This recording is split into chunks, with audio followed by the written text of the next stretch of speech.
Back, I'm Uday Pratap Singh. You're joining us on NewsX. Our big focus this hour, all eyes are on the upcoming meeting between Prime Minister Narendra Modi and US President Donald Trump on the sidelines of the G7 summit in France. The high-stakes interaction comes at a time of growing geopolitical uncertainty and is expected to focus on trade, defense, cooperation, technology, partnerships and regional security. For India, key priorities are likely to include strengthening strategic ties with Washington, ensuring stability in global energy markets and protecting its economic interests amidst ongoing conflicts.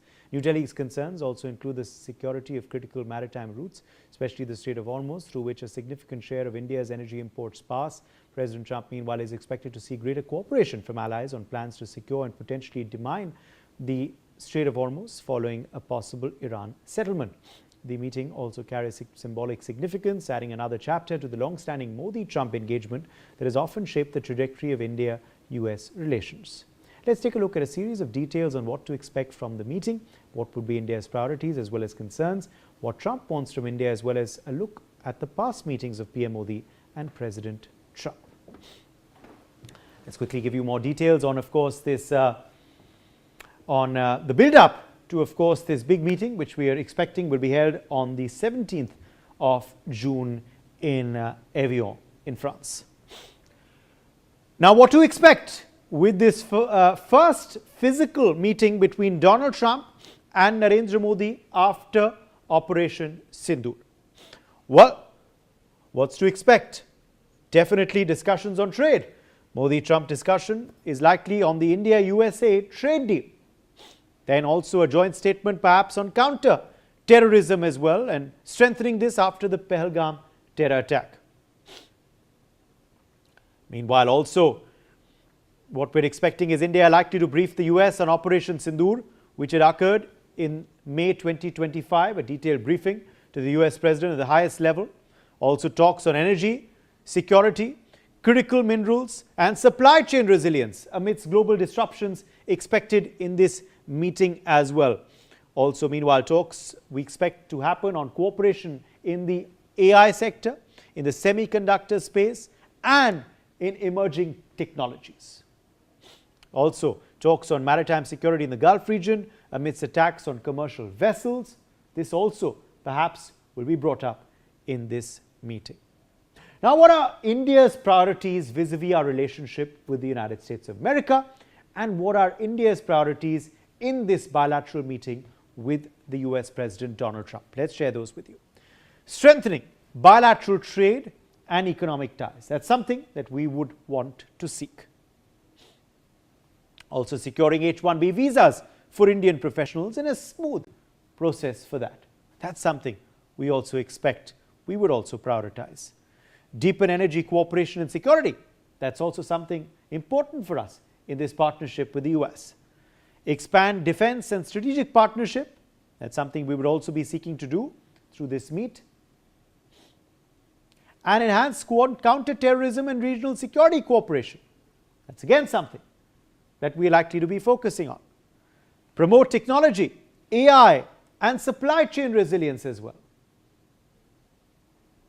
What about the concerns? There are several concerns as well in this partnership, which has had a lot of friction in the last 12 months. We seem to have overcome it, hopefully. What are the concerns, though, that still remain?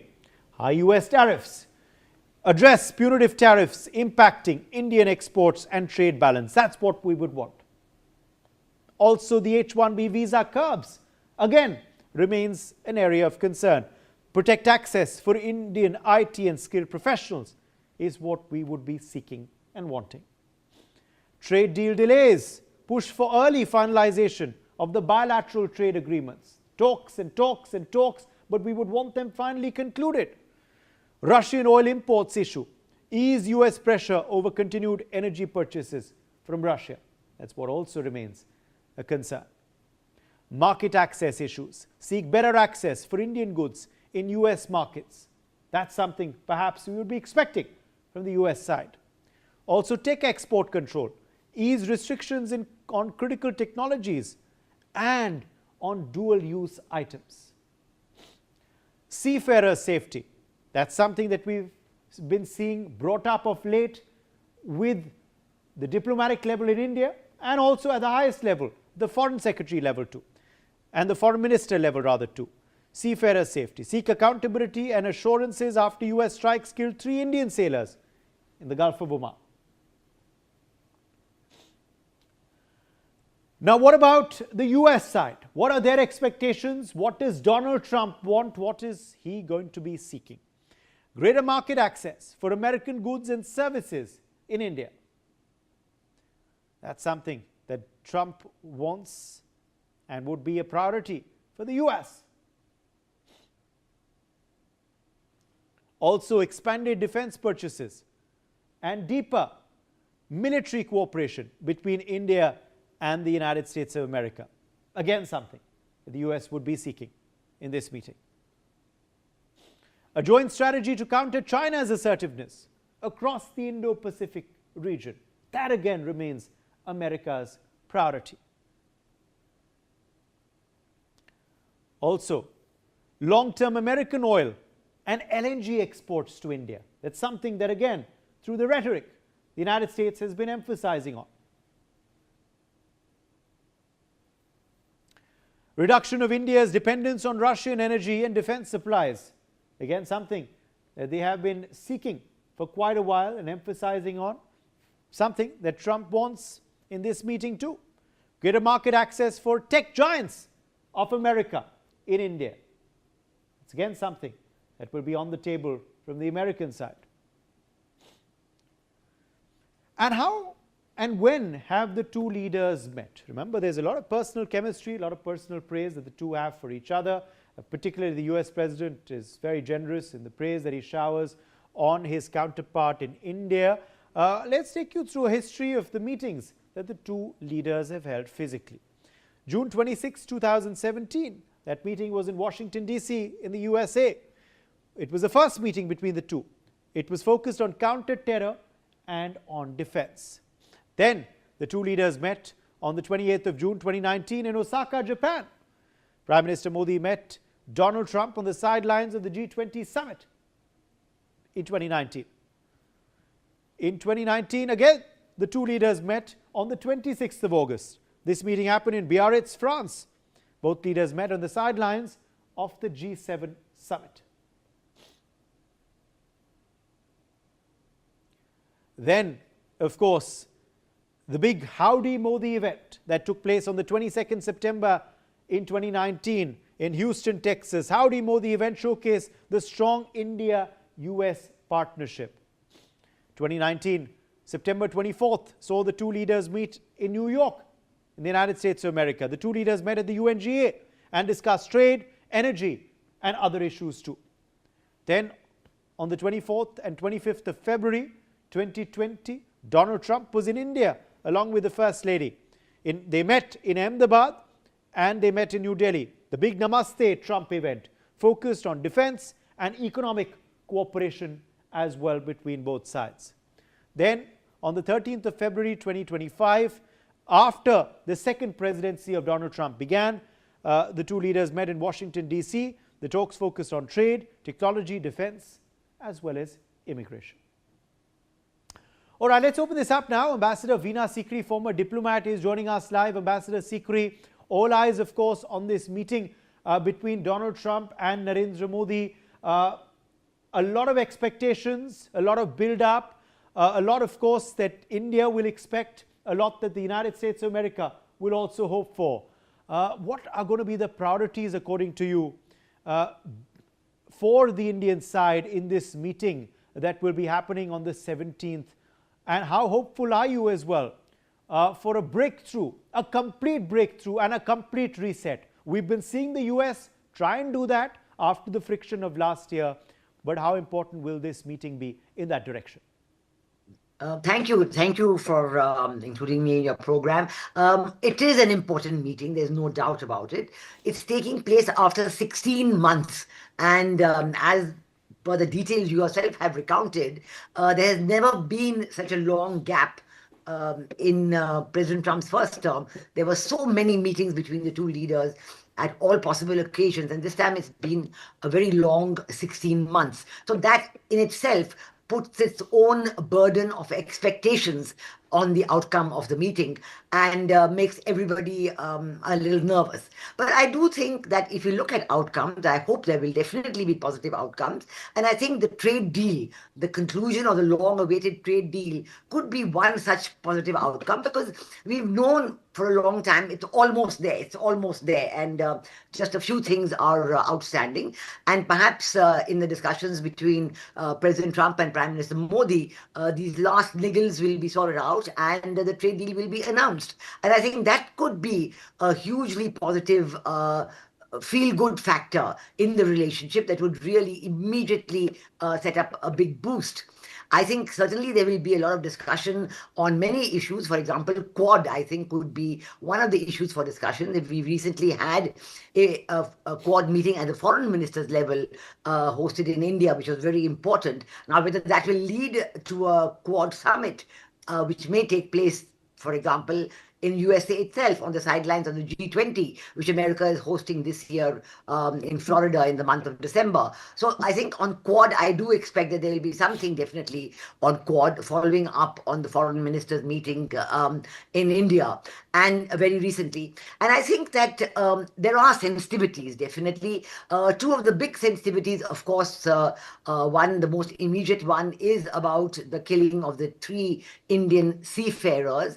And India has taken it up very strongly with the US government through their senior-most representative in Delhi, and also through the discussions between our External Affairs Minister, Dr. Jaishankar, and Secretary of State Marco Rubio. But Secretary of State Marco Rubio has pushed back on that and saying that there can be no violation of the naval blockade. But we do know that there have been a lot of violations and a lot of ships have got through. And there's a feeling from among the Indian seafarers who are on many ships that it's ships with Indian seafarers who are being targeted. So I think that maybe some kind of a mutually agreed statement on this would be very good. I think the second big sensitivity, of course, is the aftermath of Operation Sindoor, with President Trump stating so many times that he has played an important role in bringing about the peace. But our Prime Minister's statement in Parliament is very clear-cut and unequivocal and has set the record completely straight on how the attacks took place, why they took place, and the whole issue of Pakistan's role as a state sponsor of terrorism. I think this is a very big issue for India, because we've been, the victim of the state sponsorship of terrorism that Pakistan does. And we also know that after the Indian attacks on the headquarters of all the terrorist organizations across Pakistan, how a large number of people, of course, were killed, and how the Pakistani military, took a huge part in, mourning the passing away of these terrorist groups, internationally declared terrorist groups, UN-recognized terrorist groups, which were attacked by India in Pakistan. And then the army took a huge part in mourning the passing away. They were there for the funerals and so on. So I think this issue of security, of terrorism, or state-sponsored terrorism, this is going to be definitely a very important issue. Yes. But I think there are a lot of other aspects on critical minerals. I hope there will be something. Of course, India's purchases of American oil. I think all these will definitely could be part of the trade deal. So overall, I do see the trade deal as a big, strong, positive outcome, and then a discussion on all these other issues. Okay. Raymond Vickery, a former U.S. Assistant Secretary of Commerce, also joins us live from Washington, D.C. now. Raymond Vickery, a lot of anticipation here in India ahead of course, this meeting between Modi and Trump on the sidelines of G7. What's the anticipation there in the U.S., where you are? And what do you believe are going to be the priorities on the table from the American side that you represent when Trump and Modi meet after quite a hiatus, as Ambassador Sikri just mentioned? Well, thanks very much for having me and allowing me to comment on this. President Trump only has really two approaches to international matters. They derive from his experiences as a real estate mogul and as a reality TV star. One, he looks for transactions. Two great people get together, They make a deal, and presumably President Trump comes out on top. So that's his first priority. The second priority is that it looks good for television. And I'm afraid, in regard to this meeting, which is only a meeting on the sidelines of the G7. And I would point out that there are other sidelines meetings which probably President Trump considers more important, with Zelensky in regard to Ukraine, with the UAE and other Gulf states in regard to what happens in Iran. One of the really great disappointments of Trump 2.0 is a failure to realize the great importance of the relationship between these two largest and greatest democracies in the world. He's time and time shown again a cavalier approach, going one way on tariffs at one time, going back another way, taking credit for things that didn't happen, failing to consult with India in regard to China.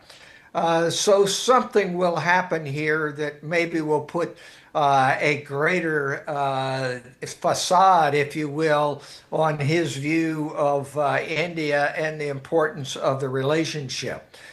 So I think that that's his orientation. It's very unfortunate. All of the issues which you and the ambassador have listed are very important. They deserve continued importance and announcements and progress, rather than just kicking the can down the road. But I don't think you're going to see a receptivity from the president to getting this relationship back on the track that it should be. So I think the best you can hope for is that you'll have something which will paper over some of the discontinuities, the killing of Indian sailors, the relationships with Pakistan, the sort of G2 approach with China. But I don't think you're going to look for real progress. Progress has to be made. I believe that probably President Trump will want to save that in his own mind for a later time, when he can be the star, if you will, in terms of a Quad meeting down at Mar-a-Lago on his home turf. So this is the situation. I do think that there is a possibility that you could have some sort of breakthrough on energy. Trump wants to have a deal. President Trump wants to have a deal which will say that India is taking vast amounts more of energy from the United States. And obviously, from an Indian perspective, the question of energy, when you have to import some 85% of your petroleum produced, is extremely important. It is true that the tariff situation has been teed up for resolution for a long time. It's very unlikely, however, in my view, that Trump is going to get what he wants, which would be a great sort of victory announcement, in view of the fact that India has taken a quite proper and resolute view in terms of its own interest in regard to trade. So I think you're going to have a lot of made-for-TV hugs and saying how great each other's leaders are. But the hard work of the diplomacy between these two greatest democracies in the world is not back on track yet. And one can only hope that a positive meeting here will get it back on track and really lead to some substantive announcements in regard to India and the U.S. Okay. Let me, in fact, quickly also bring in now at this point Jayajit Bhattacharya, President CDEPR, who also joins us live. Jayajit, thanks for being with us as well as we build up to this meeting between Trump and Modi in France. Of course, a lot on the agenda for Prime Minister Modi's visit, and we've already been discussing the bilaterals and the meetings that he's been holding with Emmanuel Macron as well as the Bharat Innovates. But this meeting is also going to be important, going to be crucial, given the fact that it comes after so long for both leaders. They have been speaking on the phone, and they have been speaking on the phone quite often. But a physical meeting, of course, is always very important. What do you believe could be the key outcomes of this meet, Jaydeep Bhattacharya, and how hopeful are you for breakthroughs in some of the key areas that India would be wanting? From an Indian perspective, there have been quite a few challenges which has been coming up from the US side in the last 1 year. And they have been coming because of unilateral US policies being adopted. Some of them have already been discussed. For example, trade being one large disruption. So US and India together is about 30% of the global economy. US is and was one of the largest trade partners of India.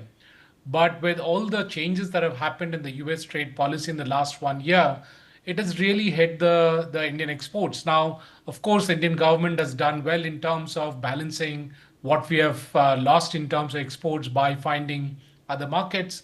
But it's been a continuous set of challenges. If you look at the anti-dumping duties that US has been imposing on Indian goods, it has been as high as 630%.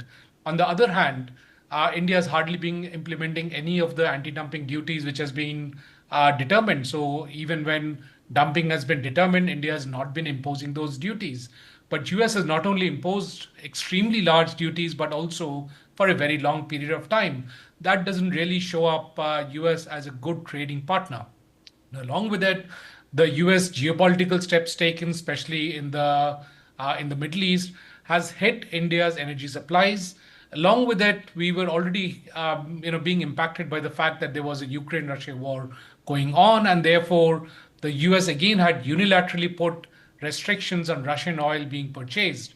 And there were conflicting signals coming from the US, which was at one point in time, it was encouraging India to buy Russian oil and then suddenly turning around and stopping that. You cannot have large economies working on policies which go off and on at a very, very high frequency. And now with the Middle East intervention that has happened from the US, we are really choked. If you can't have Russian oil, if you can't have Middle East oil, then where does India get its energy supplies from? Now, of course, some of the supplies could come from US-controlled energy, such as Venezuela, but that would require a significant amount of industrial changes because it's not easy to process the kind of oil that comes from Venezuela. In addition, it's also impacting the petrochemicals industry of India, not just petrochemicals, but even the pharmaceutical industry, because some of the upstream for pharmaceutical is petrochemicals. And these medicines fall under the National Essential Medicines list. So if you're not able to get the petrochemicals, we're not able to feed our industry, we're not able to feed our MSMEs, while we are also getting challenged on exactly the same products from China.